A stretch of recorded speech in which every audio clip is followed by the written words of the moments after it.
Hey guys, welcome to Game Time Discussions. I'm Emery, and we're excited. This is our first podcast. I'm sitting here with Cameron Selby, and we're gonna hopefully start this thing out right. We're gonna start talking about the NFC North today, and just do like a divisional breakdown and talk about the best things that the teams need to do in the coming future, the drafts coming up, and franchise, free agency, all the things. So.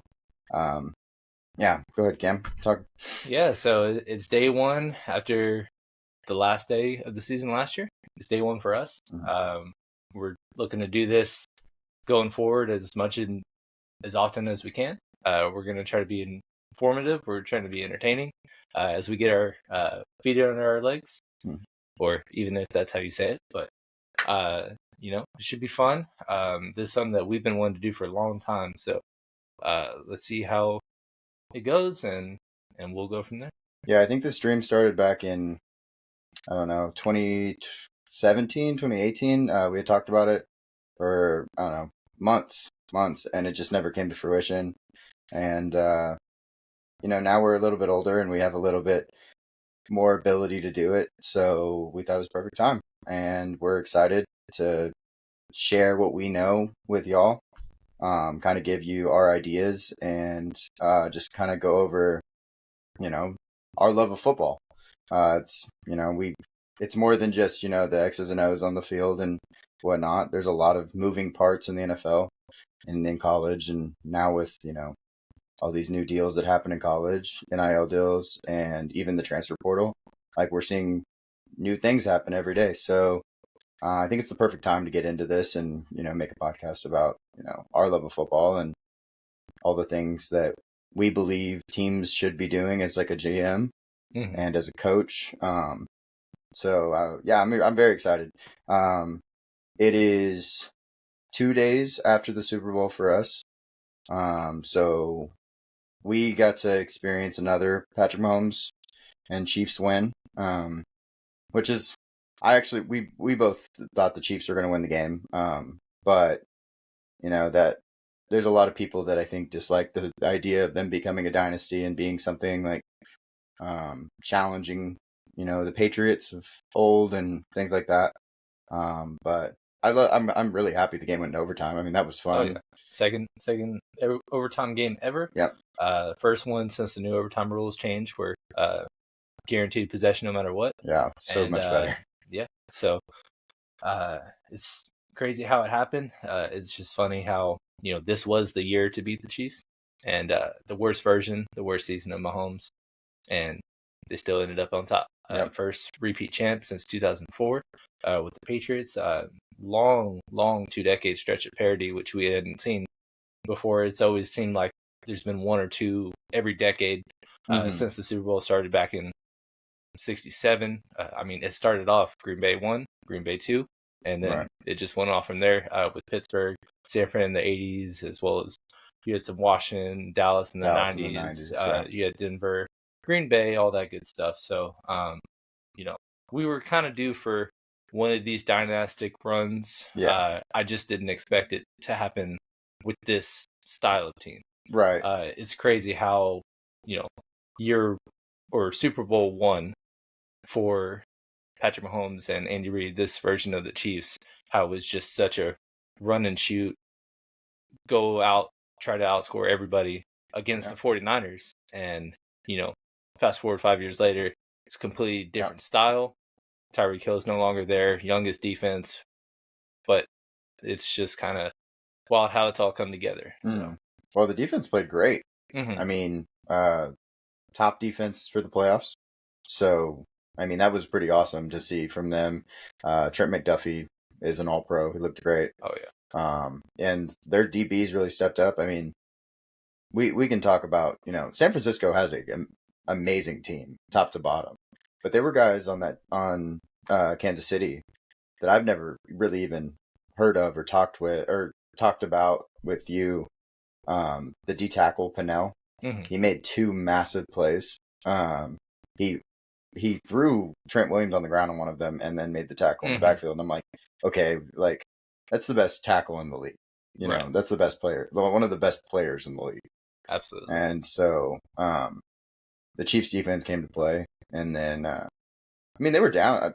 What was it, 10-0 in the, I guess, midway through the second. Mm-hmm. So I mean, tells you everything about resilience and stuff. I know that there's a lot of people talking about, the team that they were in the early weeks when Mahomes was screaming and yelling, right, and showing that most people took it as he's crying, like it's crybaby-esque.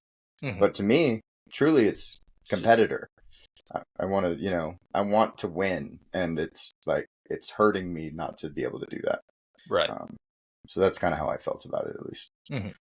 Absolutely. And on the other hand, you had San Francisco, who, 4 years later, back in the same spot, different quarterback, kind of journeyman, Mr. Irrelevant, Brock Purdy. There's a lot of discussion and debate, and we can talk about it off season. If he's the guy, well, his contract is the reason that they're able to have as good of a roster that they do from top to bottom. I believe 8 All-Pros this year, just incredible. Just feels like top 3 at this position, top 3 at that position, just completely just stacked. And that does include Hufanga, the safety, who they lost in the middle of the season. Yeah.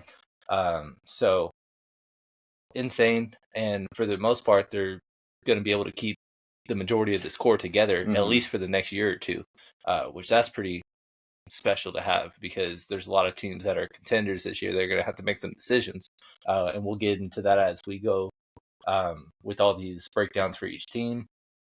A lot of decisions have to be made. San Fran's not really one of them, right? At least for the time being. So we'll see, how desperate they get, because sometimes when you don't have to make a move, teams make moves, and that's how you end up kind of messing up the stuff that you have. So, well, I think that people want to keep at. Yeah, we even talk about it. Like, how do they keep getting guys? Chase Young came in. Christian McCaffrey trade deadline, and it's definitely the fact that they're only paying Purdy $800. It's $870,000. It's not even a whole $1 million for a guy.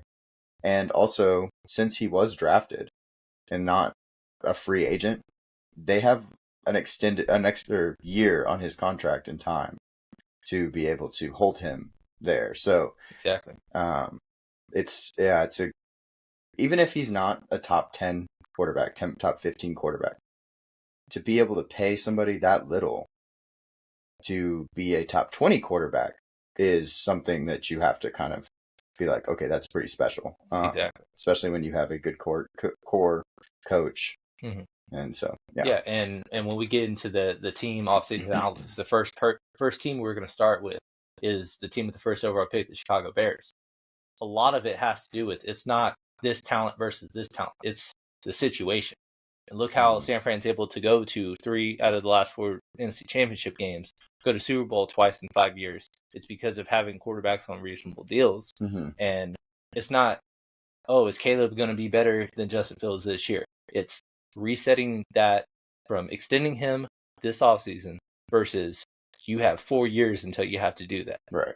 With all this cap space they'll have. So that's kind of one of the lost arts of the debates that people get into of, should they stay with this guy? Should they move on to this guy? It's all about the contract, especially at that position when it's so skewed. Right, yeah. From a quarterback that can be 25% of a team's entire salary for a 53-man roster versus Brock Purdy under $1 million. It's not even. He's probably 5%. He's not even. I didn't look at this, but I bet he's not even in the top 20 on their roster for being paid right now. Yeah, and that's just something that that's insane. No, for your starting quarterback to not even be top 20 on your roster. So your guard might be more expensive than him. One of the your punter, your kicker, right? Exactly. Any kind of good. So let's start talking about the NFC North. Popping up on your screen, you'll see all the things that happened this year and what we should kind of expect. Picks, players that are potential to leave the team, and then also just kind of the record. The Bears came out at 7-10, which was actually pretty impressive. They had a somewhat easier schedule than other teams, but they have a very good division. They are the lowest team in their division when it comes to draft picks. So they have opportunities not only with the first overall pick, they also have the 9th overall pick. Right. So yeah. Yeah, I mean, it all started last year. They had the first overall pick after Houston won the final week of the season, and they had all the ability to pick their next guy if they wanted to, or just pick the best available player.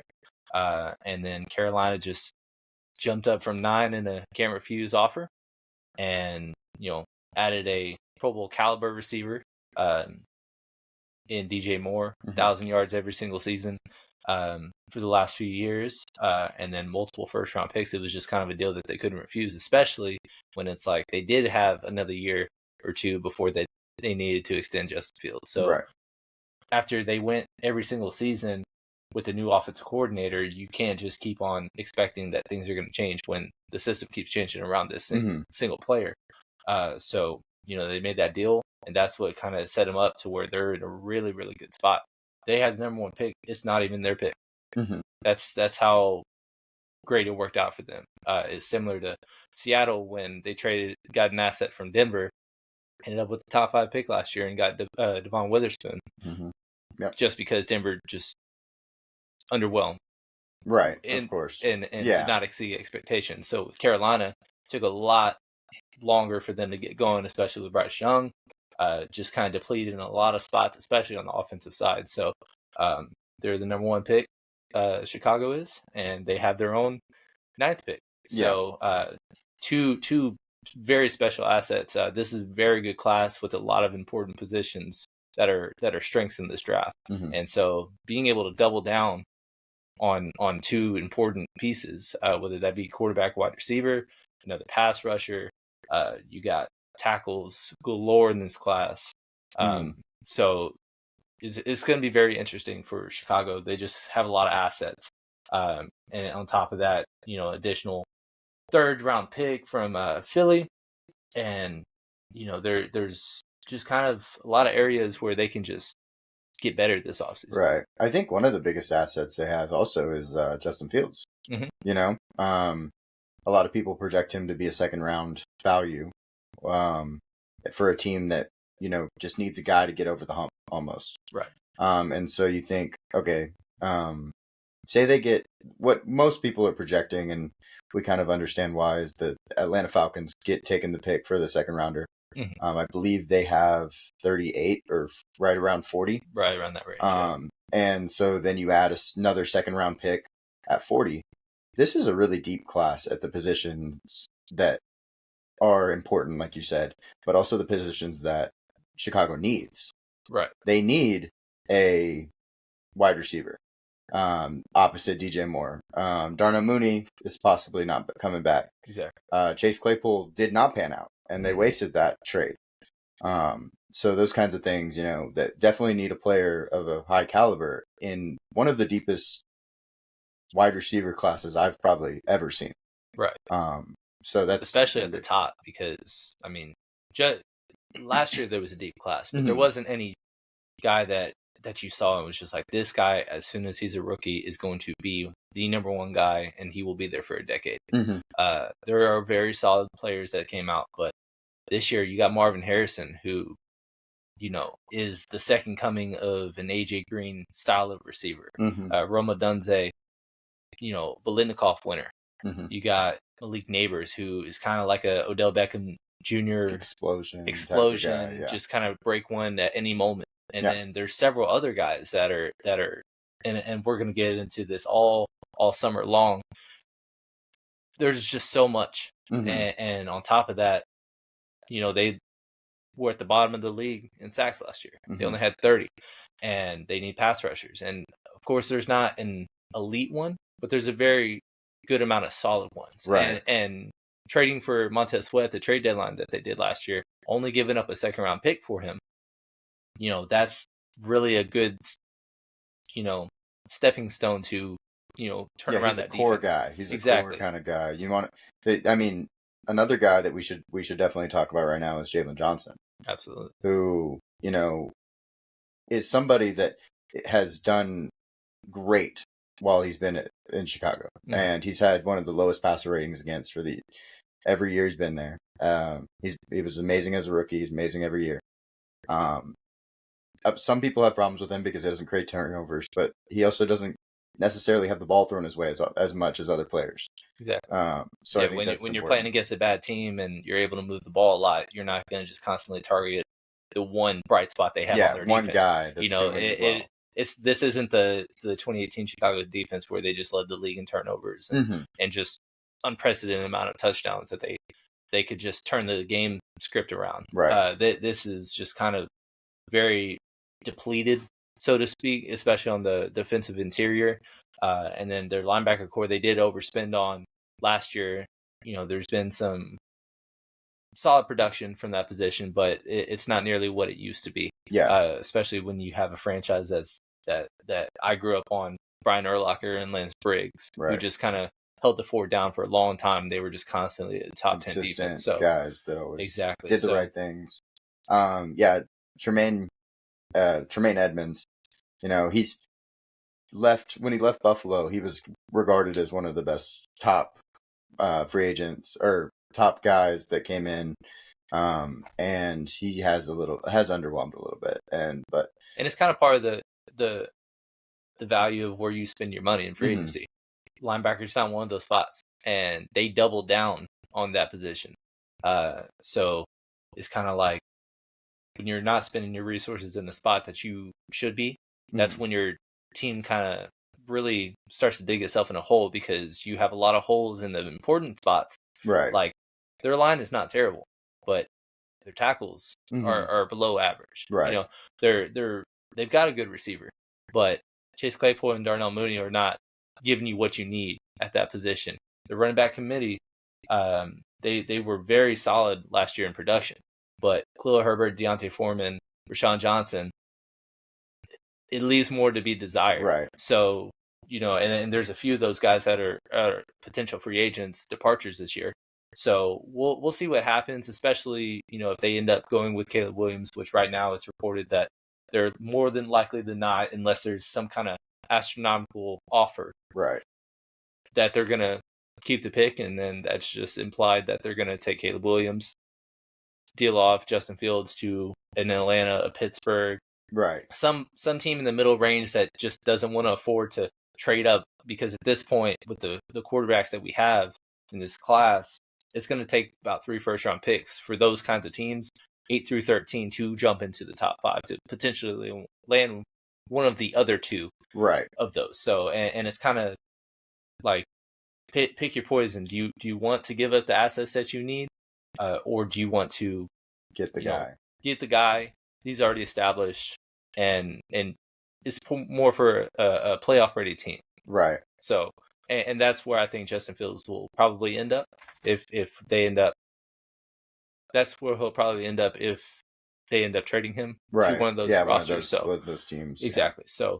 No, those teams make sense. I think today was the first day that Pittsburgh is now the leader in the Justin Fields trade debacle. That's going yesterday on. They were plus 600. Yeah, and all of a sudden today they're minus 175. Yeah, so we're expecting it almost just like that. Yeah. The only thing with Pittsburgh, since they were one of the last teams out, because they lost in the final week of the season to be eliminated from the playoffs, and so they aren't in that range of picks. So that's one of those teams that are in, I believe they're 19. They are 20. So yeah, they're right there at the edge of just way too high to trade up for. Yeah. Probably too low to even get the next best option. And also they have a roster to they have needs. Exactly. Yeah. So and there's some guys there that are important position players that fit them probably better. They need tackle. They need right tackle.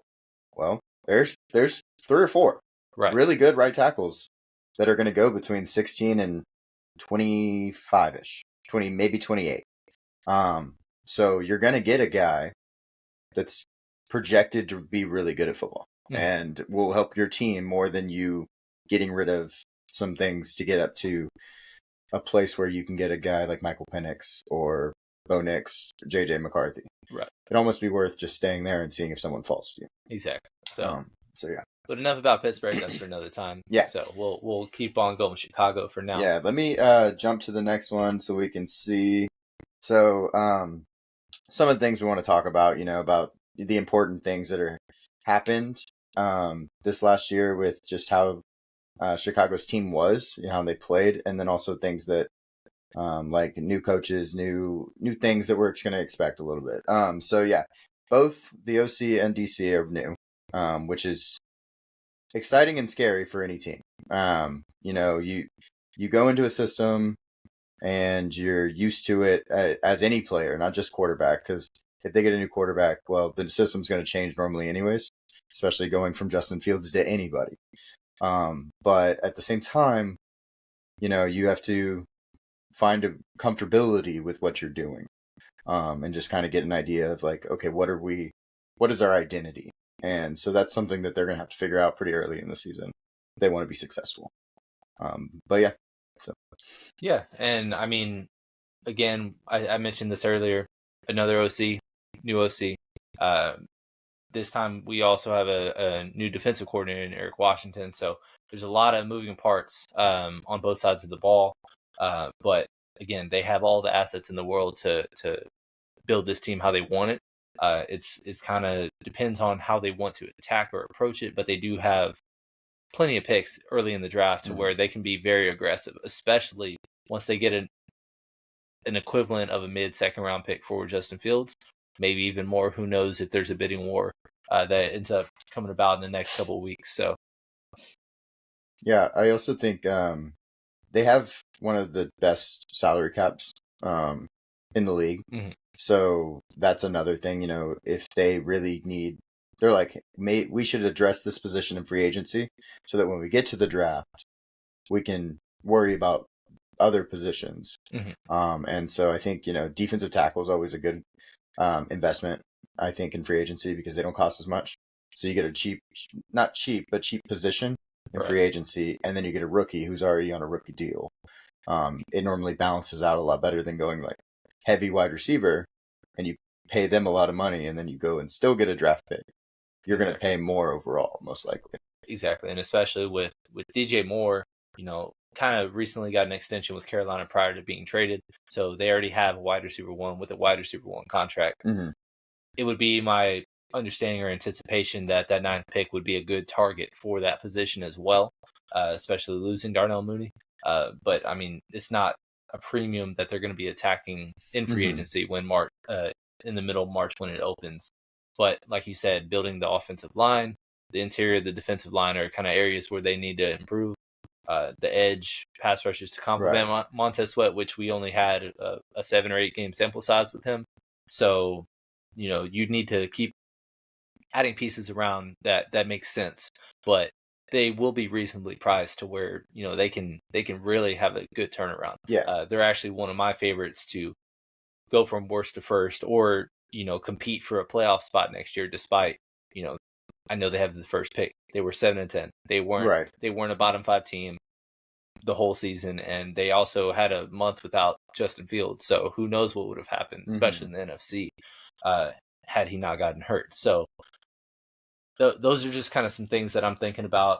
They also have the third easiest strength of schedule to start the next year with the 4th place schedule, and we'll get into all that another time. But there's a lot of positive vibes around Chicago, and again, not likely, but should they decide, hey, we're going to stay with Justin Fields and we're going to trade the number 1 pick, it's going to be a massive deal. You thought that the getting 2 first-round picks, DJ Moore and more from Carolina was big. Oh, it's going to be maybe 4 first-round picks. This could be a new Herschel Walker caliber deal that literally vaults them into one of the best rosters in the NFC, especially once San Fran starts transitioning away from their new teams or their players that are in need of new deals. Trent Williams is going to retire in a few short years, if not next year. Who knows? He's already up in his upper 30s.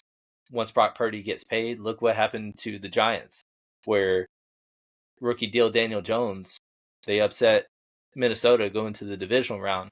They pay him $40 million, torn ACL, bottom 5 record. Mm-hmm. So things can happen like a flash when you're in the NFL, especially in the league of parity, and there's a lot of potential for Chicago to really make that next leap, especially, and it all starts this offseason. Right. Well, and you were talking about Montez Sweat. I mean, he was pretty amazing. Leading sack leader for Washington, leaves, becomes a sack leader for Chicago. Two team sack leader this year. Tells you a lot about his ability, just because he didn't have help and he was still able to do those things. And I know teams look at, when you are scouting, you say, oh, that guy can get home. That guy's really good at football. Let's put 2 guys on him. Let's chip him. Let's do things so that he can't do that. And he still pinned his ears back and got home. So he was an awesome addition, like we said. And then, like you were saying, you look at these other teams that have fallen. Well, there was Caleb Williams isn't going to be worth the same contract that Justin Fields will get right away. So you're going to save what, 20 million or more? Minimum. Or more. Yeah, on the deals between the two of them. That gives you the cap space just to go find $20 million. There's a lot of positions. That's the top of the position or better. And that's also talking about the total of the contract. Yes. When we're talking about cap hit, that's like minus a lot of the signing bonus. Right. And you could have your best receiver making $25 million, but he's got a cap hit of 9. Right. So especially early on, that's kind of the way contracts are structured. Mm-hmm. We're robbing Peter to pay Paul. We're kicking the can down the road, and a lot of times contracts aren't fully obligated because they either move off a team, they restructure for an extended deal to right. Prolong and try to make a lot of that non-guaranteed money guaranteed with signing bonuses, or prorating it over multiple years. So, or they have someone else pay for it. Exactly. So I mean, we have 10 teams at the very moment that are under the cap, and this is a hard cap league. So you cannot be $1 over once we get into the summer. Mm-hmm. So a lot of teams have to make these restructures. Fortunately, Chicago's not one of them. Yeah, a lot of there's a few teams that are good teams. You look at the good teams, you expect them to be over the cap. That's how they got good. They paid more money, better players, but that's not exactly the case this year. There's some teams that are not as good that are having some cap problems. But yeah, so let's transition over to Minnesota now and talk about the Vikings. The Vikings, they missed the playoffs this year. They had some serious injuries. So that, Justin Jefferson, he missed multiple games this year, and then they had Kirk Cousins' Achilles injury. Mm-hmm. 2 of their most expensive and best players on their team, and it hindered them from being able to get over the hump. Really, I believe they won 11 games last year. 13 games mm-hmm. total last year. Yeah. So and historic, fourth quarter comebacks and right.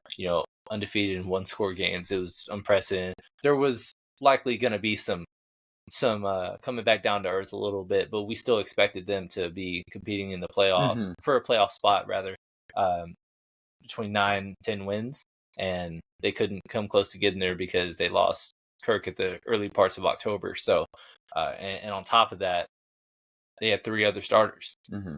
outside of him, and we had the 2-week insanity-like run of Josh Dobbs, but then that didn't pan out, and had to go over Nate Mullins, and it was just a rough part. Yeah. Jared Hall too. It was just bad, and it's hard to win the NFL when you're constantly cycling through ass Cleveland for the last 20 years. Right, you're just constantly going through quarterbacks. It's not in a quarterback league, especially today's game.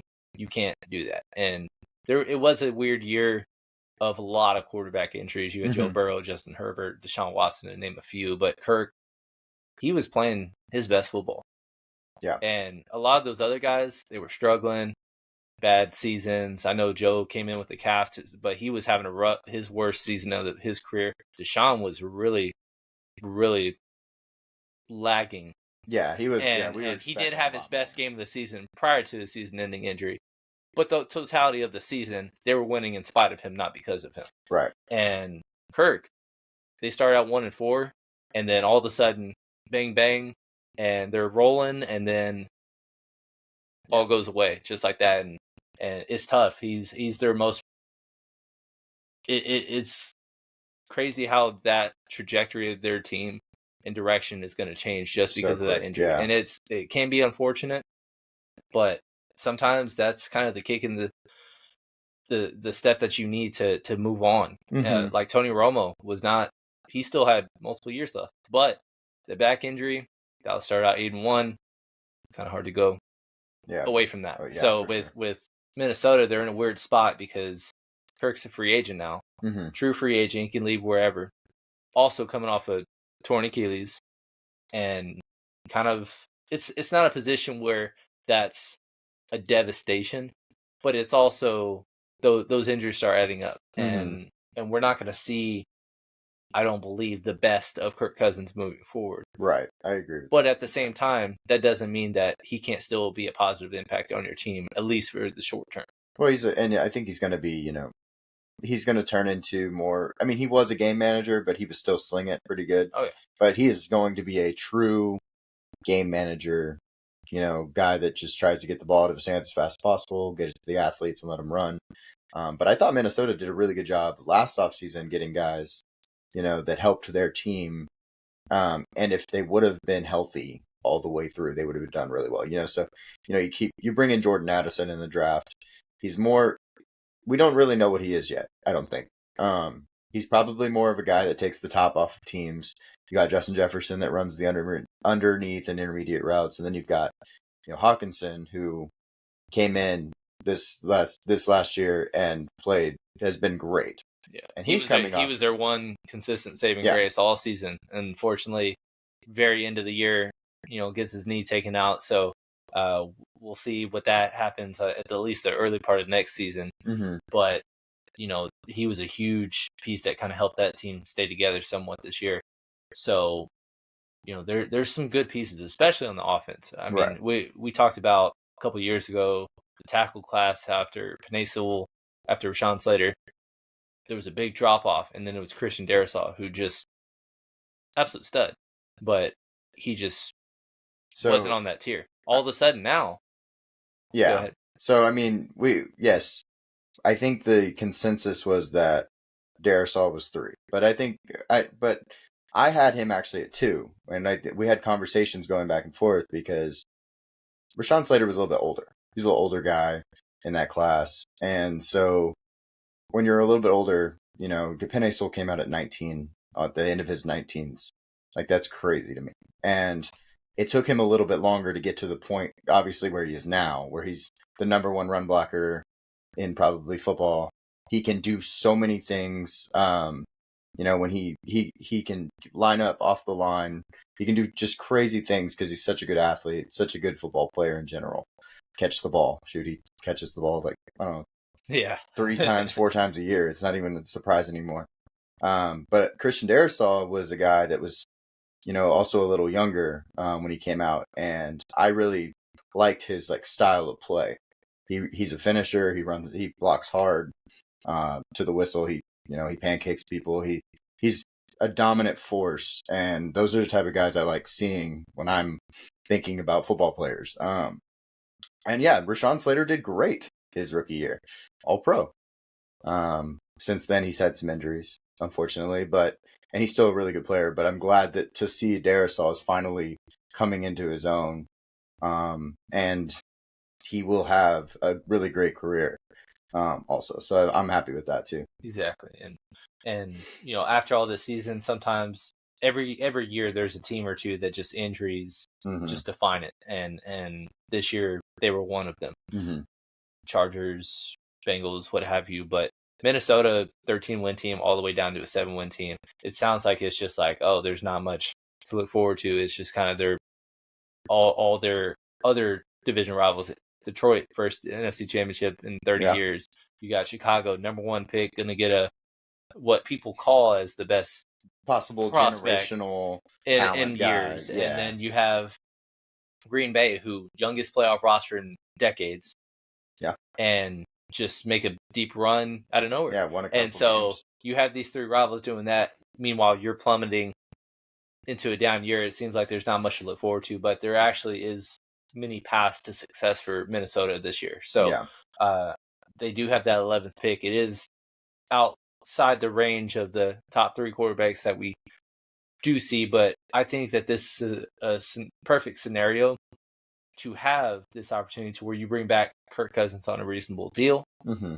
You bring in a guy that a lot of people might say that is overdrafted, but there's a lot of NFL circles. JJ McCarthy, national champion with Michigan, is a guy that can lead a franchise for years to come. I don't think he's ready. No, but it would be the perfect situation to draft him and also re-sign Kirk on the short term. Right. It doesn't have to go as long as Jordan Love did to Aaron Rodgers, but it can still work out like an Alex Smith to Patrick Mahomes. Exactly. Yeah, I think that definitely makes a lot of sense. I think that's something, because I think JJ, I mean, he's super young, first off. He's a very young quarterback in this class compared to, you've got 25-year-olds at the start of the season with Bo Nix, and Michael Penix is pretty close to that too. So both of those guys are going to be a little bit older, a little bit more seasoned. They're going to have read more defenses and seen more plays. But JJ has the opportunity to, if that happens, learn from a vet who has got a similar playing style to him. JJ's a better athlete, obviously, and I think Kirk at this point obviously has better arm talent. But, getting a chance to sit behind a guy that kind of can teach you the ropes, show you how to play at the level, and then also have some great receivers around you. Oh yeah, that always helps. It's Justin Jefferson, maybe best player in football, and then you got Jordan Addison, 10 touchdowns as a rookie, and then TJ Hawkinson, one of the 3 best. You're gonna be set. Yeah, exactly. Mm-hmm. So that's one of those things where quarterback is the number 1 priority. Mm-hmm. I know Kirk Cousins, coming off a career season the year before, had a great start to the year. Obviously ended poorly, but if you don't have them tied down, that position needs to be addressed. And so whether they move on from him and he goes off and they want to draft a Bo Nix or a Michael Penix, or if they want to be aggressive and move into the top 3, maybe Washington and New England are convinced in Jaden Daniels or Drake May. Yeah. So, it remains to be seen. But either way, that's got to be a priority. So do you think, I guess for me do you think if they do go JJ, they will go at 11? Yes. They'll have to. I'm not sure that there's many teams. Now, we'll have to pull up the draft order to kind of further emphasize like the teams, because like I said, that 8 to 13 range is where everybody needs quarterbacks. Right. Outside of, I guess, the Jets, but guess what? Or Chicago. They have but they're already going to have dealt with that. Mm-hmm. So that they're not having to be leapfrogged to take. But you have teams like Atlanta who at 8. We like trading for Justin Fields, but what if they don't do that? Mm-hmm. And what if they don't go the Russell Wilson route? Maybe they want to try Michael Penix or whatever, and that's a direction that Minnesota wants to go. I know Denver wants to be aggressive because they just benched Russell Wilson, and they're basically conceding that they're going to have the worst cap hit in NFL history. Yep. And, maybe I've seen experts say that they're going to be a team to trade up. They don't have the resources for that. They don't even have their own second-round pick this year. So they don't have the assets to trade up. Mm-hmm. And on top of that, they're behind Minnesota already.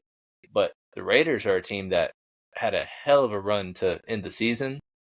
There's a lot of positive vibes there, and they just don't have the quarterback figured out. So they're a team that could feel, we're a couple pieces away, and that's our biggest one, so let's go get our guy. Minnesota has to worry about those types of teams. Exactly. So I think that, moving up, you can move, like, to get a guy.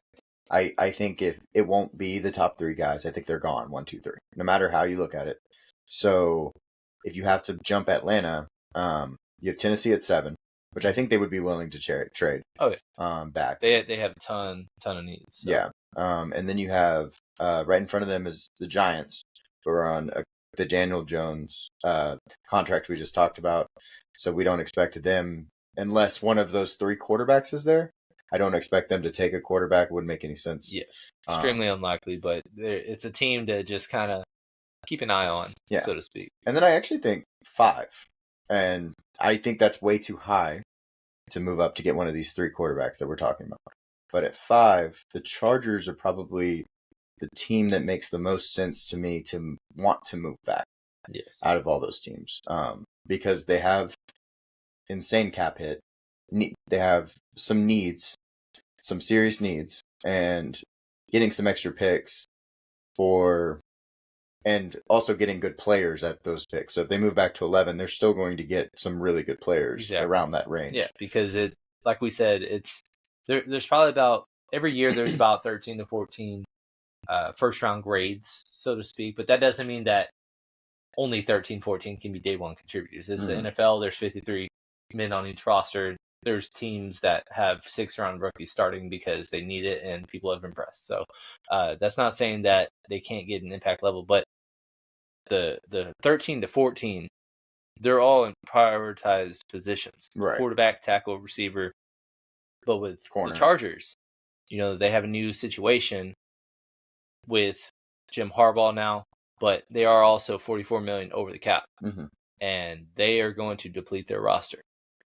So, and we can talk about the logistics of it all, but they have Mike Williams, they have Keenan Allen. One will not be there. Right. They have Joey Bosa, they have Khalil Mack. One at least will not be there. And then that's just to name a few, because just cutting one of those 2 is not going to solve all their cap issues. Right. So the best way that they can rebuild their roster and retool, especially now that Justin Herbert's quarterback contract, or his second contract rather, has kicked in now, is through the draft. And how do you do that? You get more picks.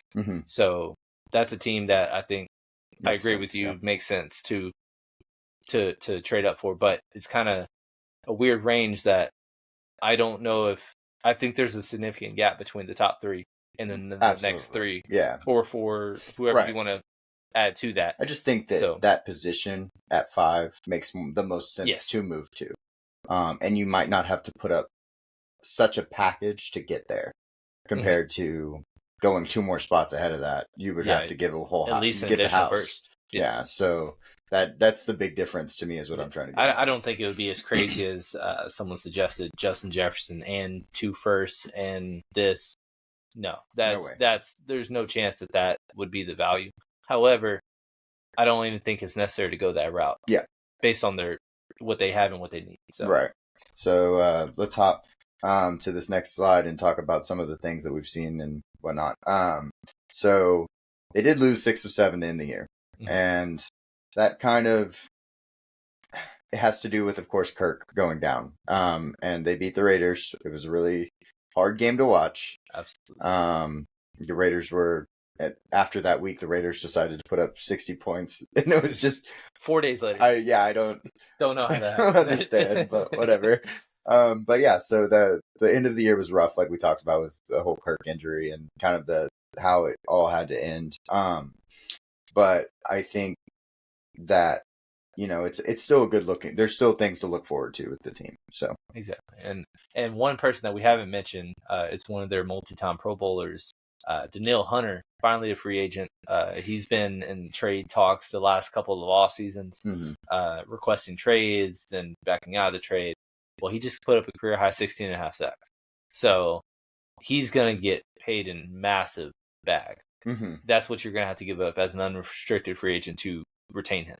So this isn't the NBA where your own team gets to offer the most money or match whoever. No, he can sign with whoever he wants, as long as you don't franchise him. But because they have in the past, I don't anticipate him staying, especially if they place that tag on him. So that's an area of need that they'll definitely need to address, especially if he does walk.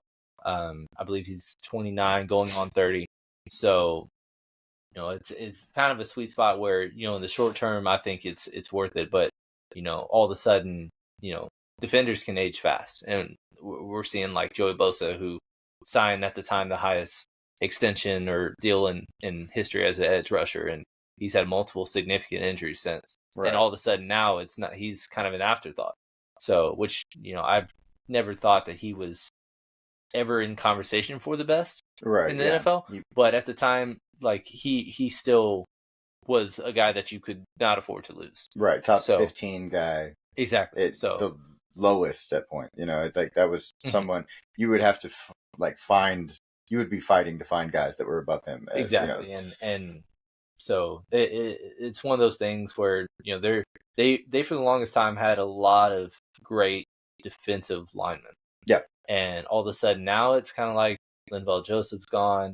Obviously Jared Allen's long gone, and Danielle Hunter is all you have left essentially, and so it's kind of a weird spot where their front seven just kind of really takes a big step back if you do not retain him, and it's like, where do you go from there? Right. They are in the middle of the pack, I believe 15th in the NFL in cap space, but they're we'll just see what happens with them. Yeah. Well, I think something that also needs to be addressed is on the other side of the ball. Their running game is not helping them very much. They didn't help them much this year. They were one of the lower total yards for the year. I believe they had the 7 touchdowns. Yeah. For the position, that's just atrocious. Yes. And Alexander Madison, who they did let go of Dalvin Cook, thinking that he could at least step in and be serviceable for the year, and he didn't even have a rush touchdown. Yeah. They ended the year, riding Ty Chandler into the dirt. So that's no knock on Ty Chandler, but it's a position that needs to be addressed as well, especially with the style of play that they've had. And if they do retain Kirk, you don't have mobility at the position. Yeah. And you need guys to continue moving the chains. And, if you don't have a quarterback that's a threat with his legs, then you need a running back who will. This is a really deep free agency class for running backs. Saquon obviously is the headliner of it. But there's even, Derrick Henry's in that mix. There's some guys that aren't true number one running backs, but they could be 1A, 1B guys, like Alexander Madison had done in the past. Ty Chandler looks really good in the passing game. So he could be your 1B guy and get 40% of the snaps, and bring in a guy that can actually just, hammer the ball and wear defenses down, which is something they definitely lack. Right now, Alexander Madison and Ty Chandler play the same style, and we're missing out on that, that explosion. Yeah. The bruiser that you want. Bruiser, explosion, like all of that. It's just, it's something that it doesn't excite you or intimidate you if you're on the other side of the ball. Right. It's just kind of like, we'll just let him have his. We're going to stop Justin, or try to, our best, and hawk over the middle, Addison out of the slot. Yeah. 6 guys in the box. Yeah. They're game plan. Yeah. Never going to be a threat, especially, or even on the goal line. If you're in 17 game season, you're going to have 7 touchdowns from one position. Like, that's not scary. Scaring any defense. So, all right. Well, we're going to move on. We're going to jump over to Green Bay. So Green Bay, like we said earlier, they've done some pretty, things we weren't expecting, to say the least. Like, they made the playoffs, which was pretty cool, but we thought that was where it was going to end. And then they win a couple games, and they scare the Super Bowl or the NFC champions a little bit, and you're like, okay, maybe they are pretty good at football. They have a really young receiver core, and they played. It's incredible how deep. Oh my gosh, it came out of nowhere. Yeah, but Christian Watson is supposed to be the 1A, number one. Yeah, he's the only one that was injured. Yeah, and then Romeo Doubs stepped up.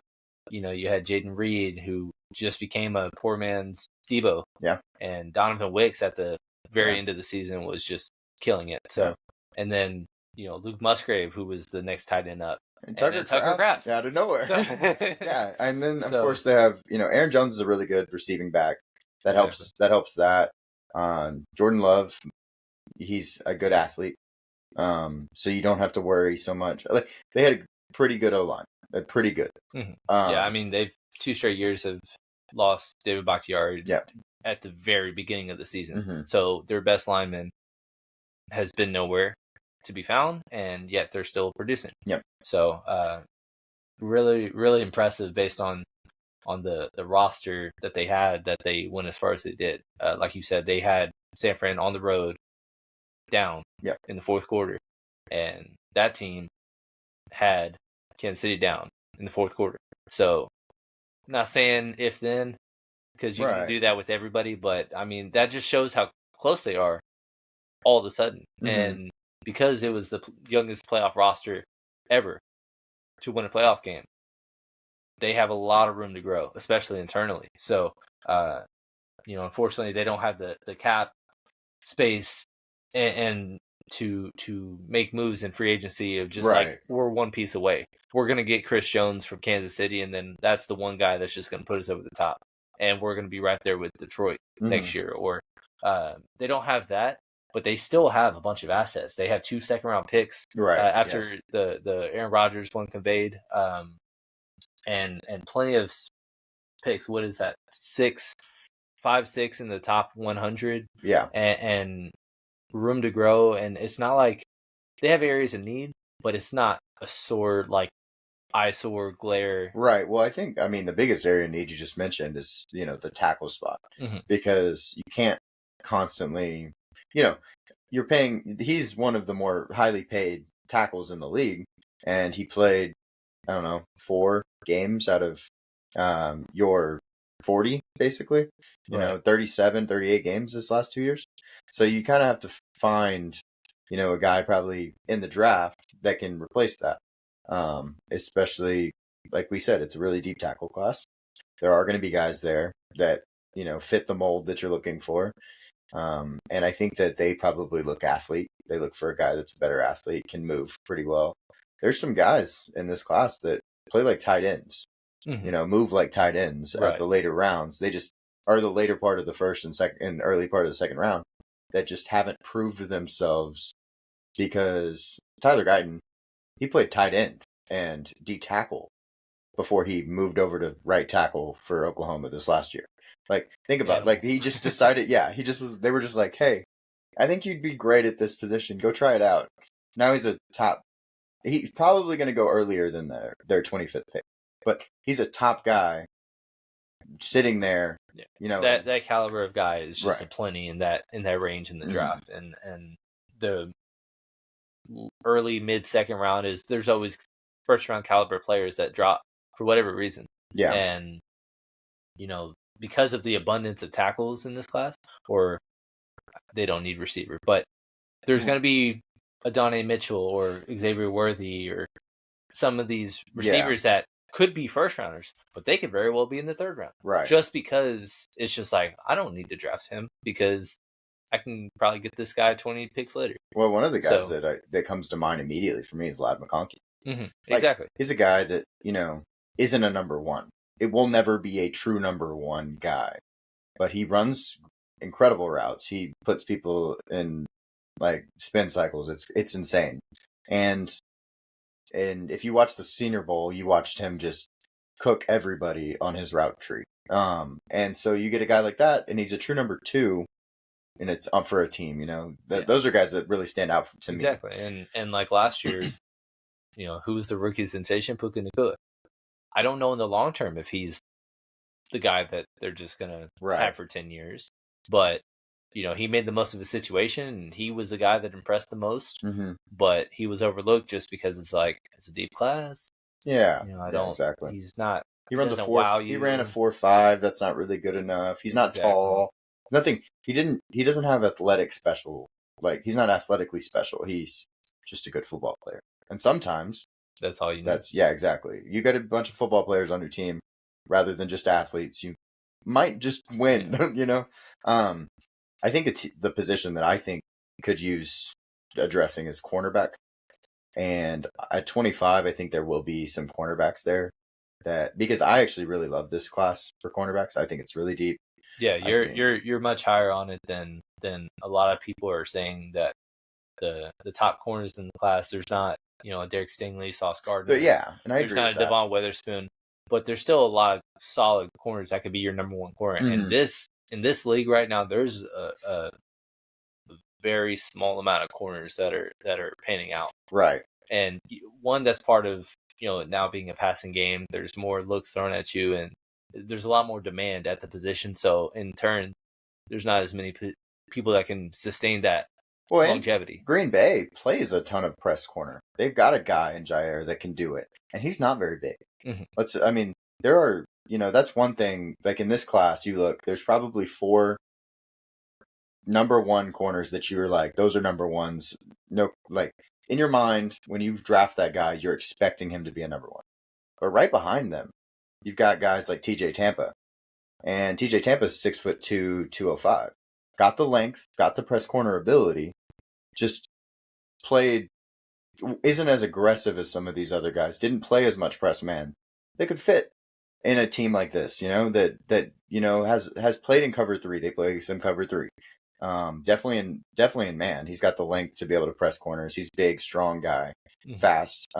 He's going to test out the charts when we get there. He'll probably jump a 40-inch vertical. It's going to be insane, and people are going to throw him up their boards, and he's been there the whole time. You know what I mean? That's kind of how I look at it.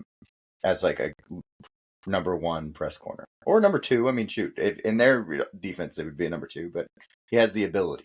Yeah, and it's not like Jair's, still 22 and got years to grow. He's already paid. He's already getting up to 28. That's kind of a rough spot for corners, and that's usually the year where there's either a departure or they just kind of are not the same. Like Jalen Ramsey, top corner, best corner for about 5 years, but then once he went to the Rams, he made plays, but he started getting beat, and now still a very good player, but he is absolutely not what he once was, and he's only 30. So, he's getting right up there, and it's just kind of one of those positions you got to constantly be recycling. Yeah, I also think they force players that have been really good at that position to play man a lot. We saw that in Dallas with Stephon Gilmore. Right. And he's not truly a man corner anymore. Like, I think he fits in a zone scheme more and would fit, that style of play better than forcing him to be what he used to be. Exactly. And like there was a play in the playoffs where he got turned around, I believe it was by Romeo Dobbs. Yeah. And people are just like, oh, he needs to get cut. He's not, no, he can't play. He's at a disadvantage playing man, and he gets wrong. Yeah. But when you do that and you're also an age corner, it really stands out. Right. When we saw the first Super Bowl with the Rams and the 49ers and the Chiefs, Richard Sherman was getting picked on. Mm-hmm. And, he's one of the best corners we've seen in the last 20 years. And he was absolutely getting torched left and right. There was about 3 or 4 plays in that Super Bowl alone where, he gave up a big play. It doesn't take anything away from his ability to play corner, but when you're constantly getting targeted and you don't have another, help or anything of that nature, that's kind of where it stands out more. And corner is one of the hardest positions to play in the entire sport. I think it's the hardest. Yeah. I absolutely think it's the hardest because you are at a disadvantage at all times, especially with the rules that we have today. Mm-hmm. I think it makes it even worse. But one thing you said about you said aged corner, and I'm like, well, yeah, that means they know what they're doing. So let them flip their hips, pedal to the sideline, stare at the quarterback, and let them play the ball. Let them play the routes because they've seen them more than these 22, 23, 24-year-olds. Mm-hmm. They've done it longer. They're more comfortable. They just can't keep up anymore, like just straight line speed. And so I think that is something that, is something we can address. Let me jump to this. So, of course, the lack of the cap space hurts Green Bay, but they don't have the holes as much. They're not losing people. They have spots that can be upgraded. Yeah. But it's not like if they don't hit on corner this year, they're going to be one of the worst secondaries in the NFL next year. I don't think that that's the case. They have edge rushers, they have linebackers, they have linemen outside of left tackle. They have to figure that out.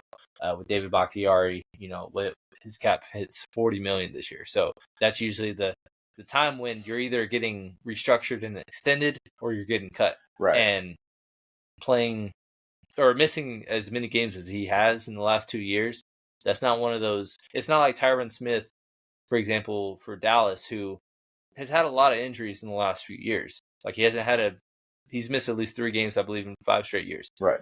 He was still first team All Pro this year Because he is really because good he's at football. amazing, one of the top graded tackles. Yes. So he's one of those guys that I know he's a true free agent. I could see him getting a multi-year extension Right. because when he has been playing, he's been playing. He's the best. Yeah. No, yeah, he's the best. And I think David Bakhtiari, phenomenal player, but he's just missed too much time to where it's like, oh yeah, we can continue to invest in this. Right. And I think with the young roster, it's not necessarily a roster that's kind of, he's brought up with. He's kind of inherited it. He's more part of the Devontae Adams, Aaron Rodgers, Green Bay Packers, where they were some of the 12, 13 win seasons in the mid-teens. So yeah, maybe get a guy, in the draft that builds with you, rather than a guy that. I love having vets. Don't get me wrong. Yeah, but it's not. You can always have vets. You can have a vet for a lot cheaper. Right. And, that's my thing. Like you could get a vet and him be a lot cheaper than paying David Bakhtiari. So I completely agree with that. I think that the strength of schedule is going to be a little bit more difficult.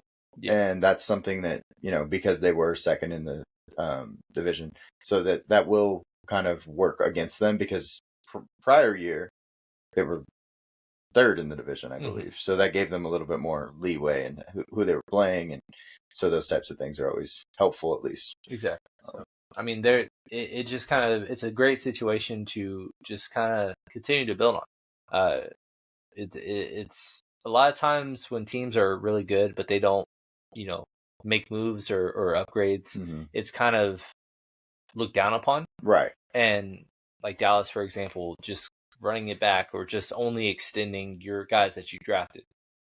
At some point, something's got to give and you have to try new things. But with Green Bay, they're so young that they just got to keep on going with and develop the guys that they have. Right. Because Jordan Love, we didn't think anything of him, but then post-Thanksgiving, he was one of the top 5 quarterbacks in football.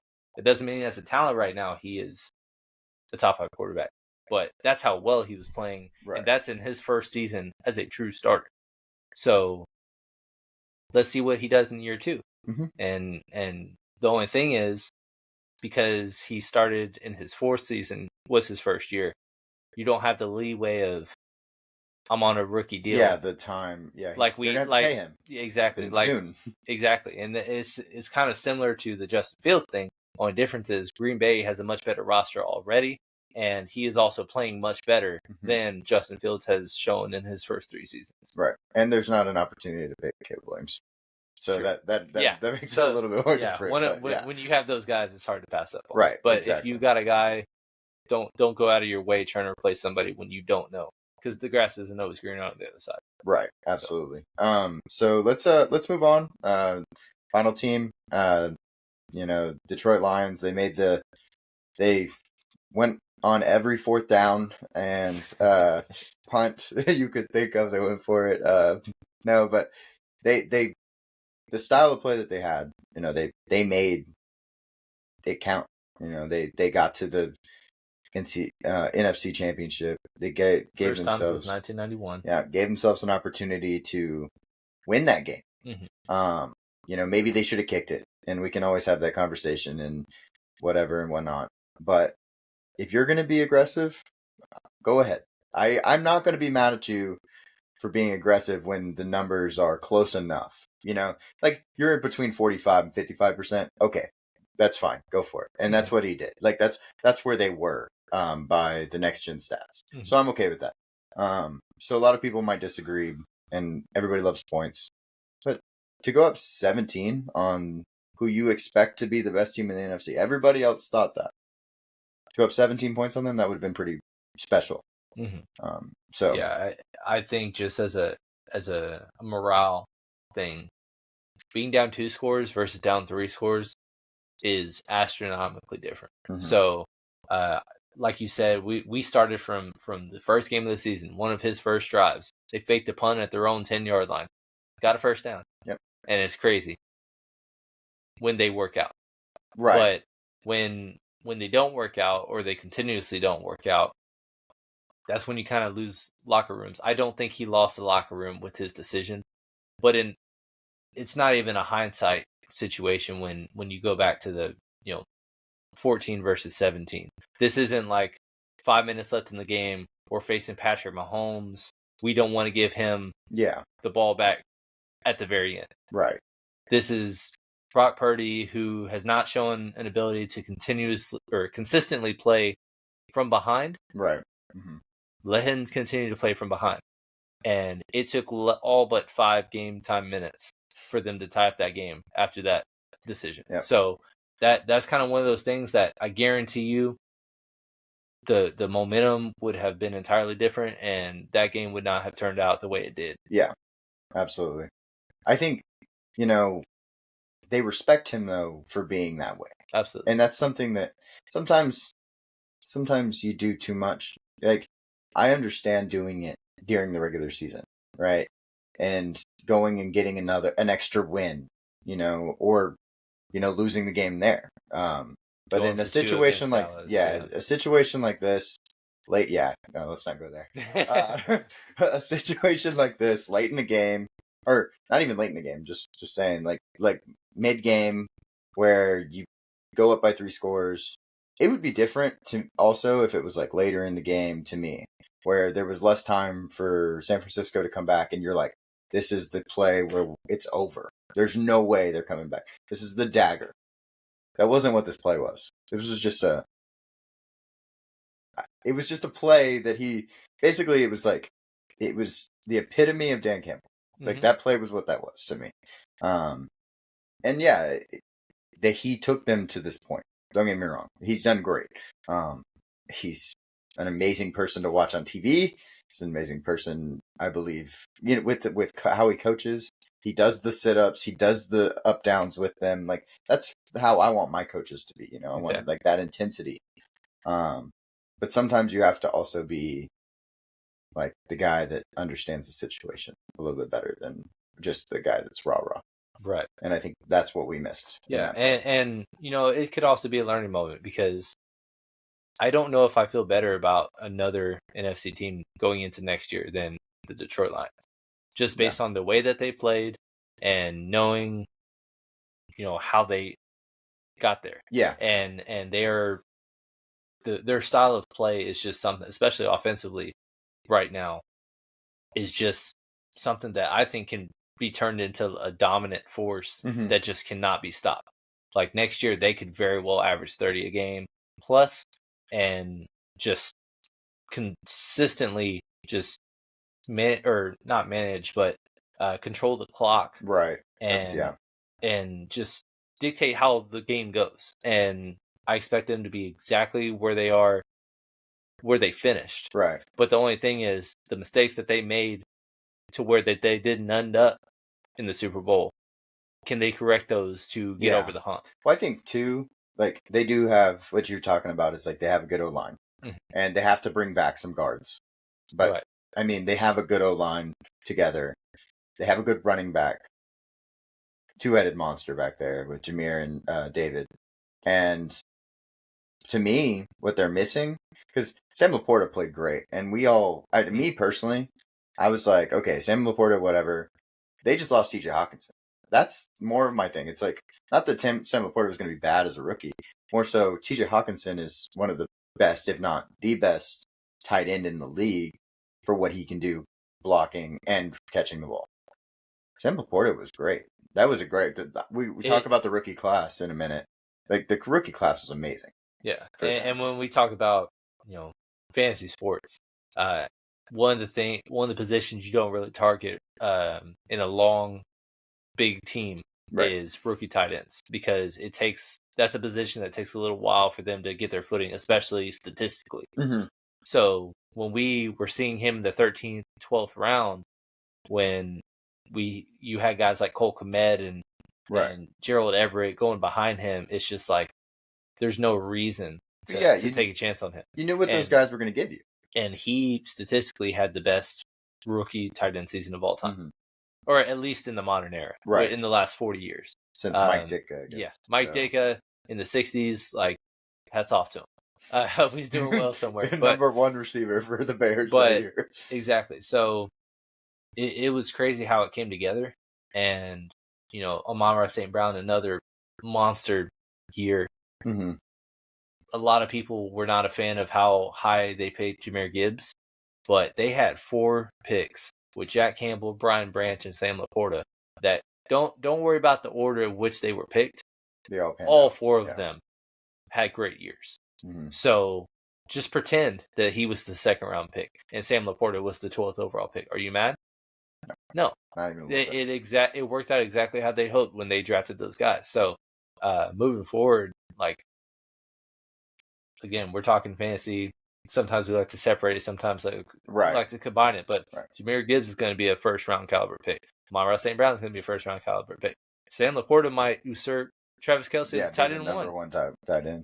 I don't know if Jared Goff is going to, just based on his statistics, he's not the sexiest play. So I don't know if he'll get into the tier of the Joe Burrows and Justin Herberts, Dak Prescotts and stuff. But I'd be happy with him as my QB2. So all those things, it just kind of excites you as a Lions fan or moving forward, and it's refreshing because they haven't had this level of success. My thing is, you look at them and you're like, they have one of the best players at every position. You go, okay, O-line, you got Penei Sewell. Dude's possibly the number one. You got Amon-Ra St. Brown. He's top 10, in most people's eyes. Mm-hmm. You got the running backs. Well, okay, maybe one of them isn't like the guy, but together they do such amazing things. Okay, so they're better in tandem than they are individually. Yeah. Defensive line. Oh, well, D-end. Aiden Hutchinson's an all-pro. Go to the linebackers. Well, then you've got Campbell, the rookie. You go to the DBs. The one thing that they missed was Jeff Okudah. If they got Jeff Okudah right, if Jeff Okudah is Sauce Gardner, because they picked him at 3. Yeah. If they saw him as a generational talent. If he is Sauce Gardner right now, that is just every level of their football team has a guy, a top 5-10 guy. And so you got to think even Taylor Decker on the other side. Taylor Decker, he's Frank Ragnow. Yeah, they're all both top 10 at their positions. Yeah. So yeah, the depth on the team, top to bottom, as long as they don't catch the injury bug, that's the team that you're like, oh, this is exciting. Yeah. And then even looking at their wide receiver too, they paid Jameson Williams coming off an ACL. He's not panned out with how you would anticipate a first round pick should. Right. Amon-Ra St. Brown has. Mm-hmm. So there's less pressure. Like Jeff Okudah, when he came, they had nobody in their secondary. Yeah. And so when he didn't pan out, there was a lot less ability to, especially because it's a much harder position to play corner than receiver. He did not pan out, but he also didn't have the piece around him to thrive. Well, Jameson Williams doesn't need to be the 100-catch, 1,300-yard receiver because they got that guy. And he doesn't need to be the second option because they got Sam Laporta. Yep. And he doesn't need to move the chains because you know why? They got David Montgomery and Jahmyr Gibbs. Yeah. So and now he just gets to run fast and catch the ball and score like he did against San Fran, where he almost fell down at the 4-yard line and he just rolled in basically. Exactly. Yeah, and I think to me,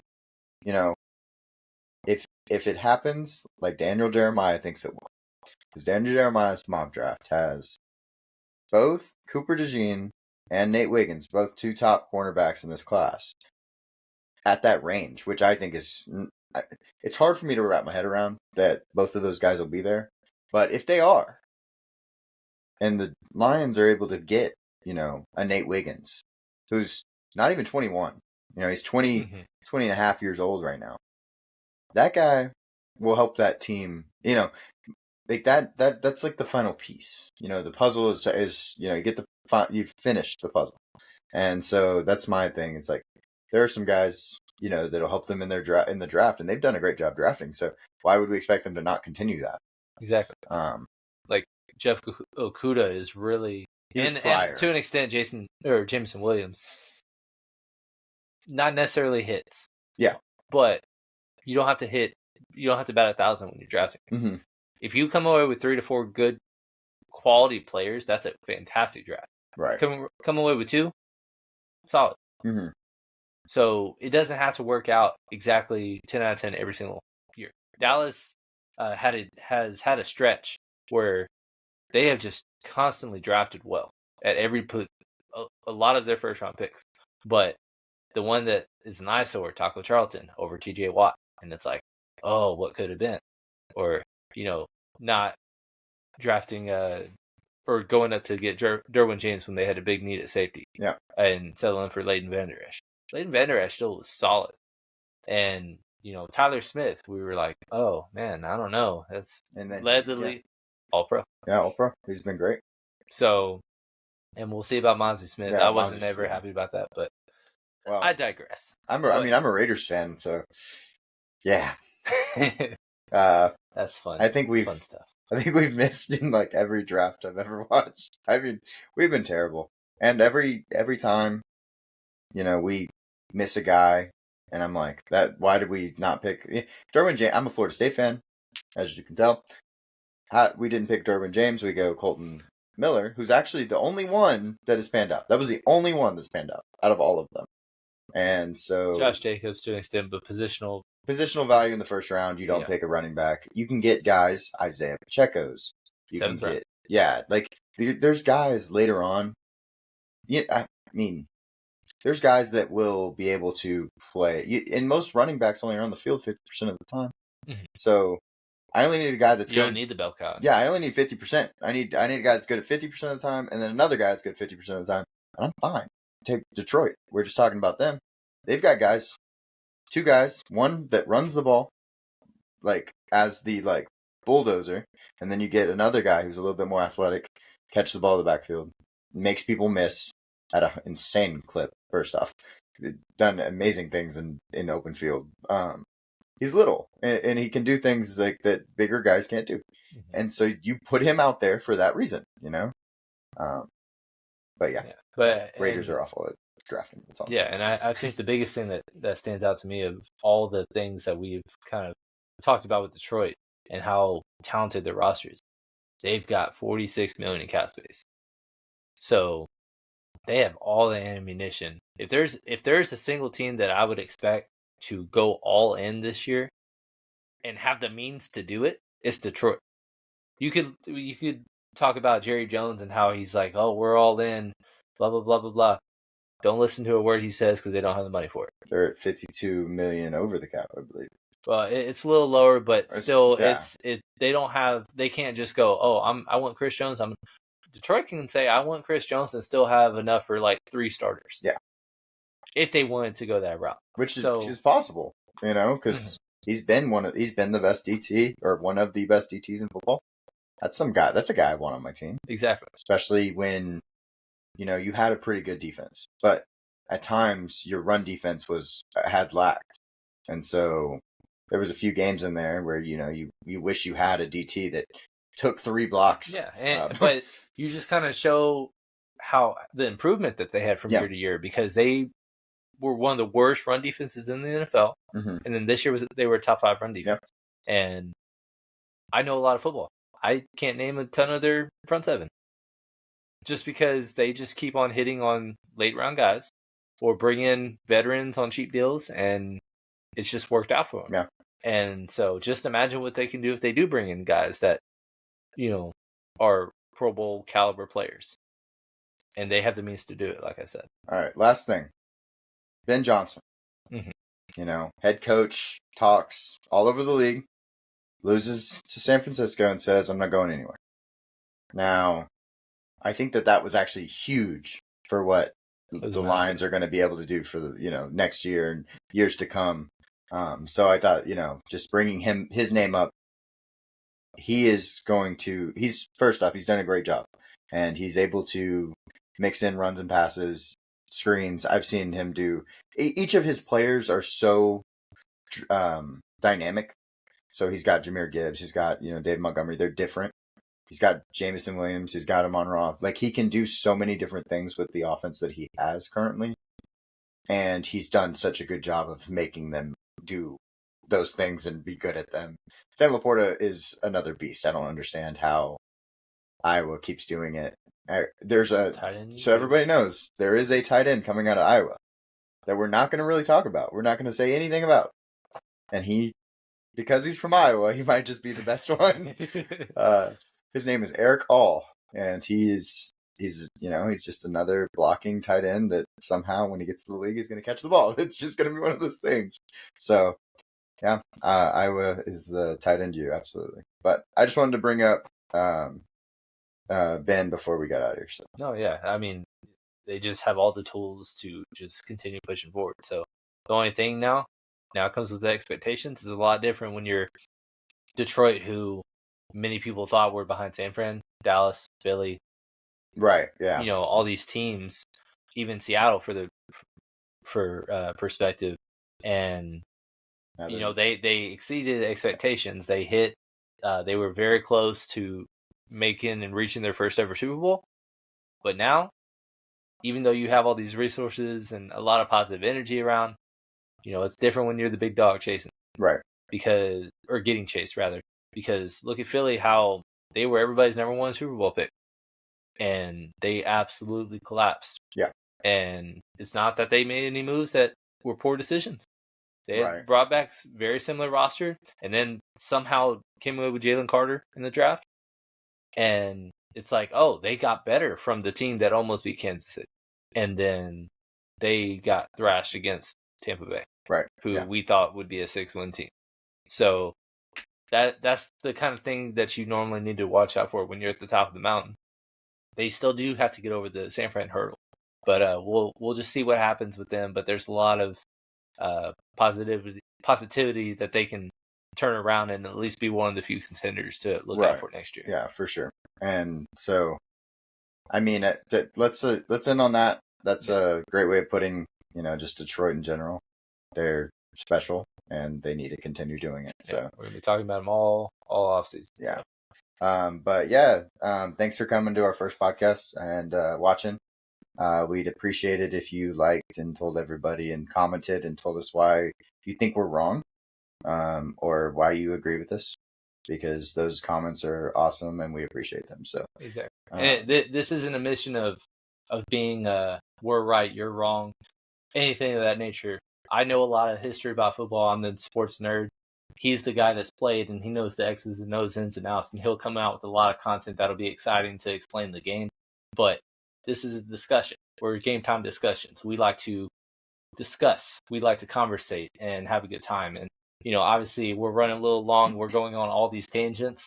We're going to get better. We're going to be a lot more entertaining going forward. It's going to be so exciting. I'm so ready for it. Yeah, we want to build a community that we can kind of go on a journey with and talk with about, just each year and each week when it comes to football season, like how a team is doing or how, like, what we expect or things like that, because we see a lot of podcasts and talk shows where, they don't exactly try to get everybody involved, and we want y'all to like be able to be a part of this. This is of course our dream, but it's for like us to be able to meet and interact and be around people that love football. I want to be able to wake up every Sunday morning at 6:00 and have a bunch of people in a Discord chat and what have you, and we could just be talking about football and be like for 6 hours, what we think today, where we're going, who are we picking, what's going on, what do we got to look out for. All those things is what I want to do, and I know Emory feels the same way. So we'll just kind of see where this roller coaster goes, but there's a lot more fun things we got in store for y'all for sure. Yeah, absolutely. So thank y'all again for coming and watching, and hopefully y'all interact with our video, and go follow us on our social medias. It'll be in the description below. In the description. Yeah. So definitely go follow us on all our social medias so you can see like when things are coming out, or if there's other things we're talking about that you're not getting to see, and you can go over there and talk with us there. Yeah. So sounds good. Yeah. See you on the next one. Bye, y'all.